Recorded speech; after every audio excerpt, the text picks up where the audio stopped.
आणि यानंतर पुढच्या बातमीकडे वळूयात। मुंबईच्या धरणांमधील पाणीसाठ्यात आवक जवळपास थांबलेली आहे।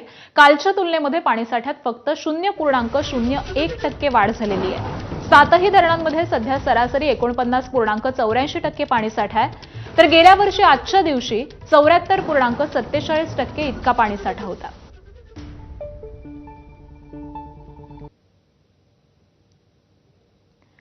तर मुंबईमध्ये आवक थांबल्याचं दिसतंय। 49.84% इतका एकूण पाणीसाठा आहे। यामध्ये अप्पर वैतरणामध्ये 28% पाणीसाठा आहे। त्याचबरोबर मोडकसागर 81.80% पाणीसाठा।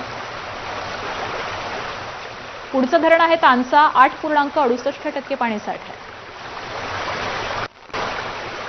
त्यानंतर मध्य वैतरणातला आजचा पाणीसाठा आहे 43.80%। त्याचबरोबर भातसा धरणातला पाणीसाठा आहे 44.50%। अशा पद्धतीने या 7ही धरणांमध्ये 49.84% इतका पाणीसाठा आहे। पुढची बातमी आहे पुण्यामधून। पुण्यातील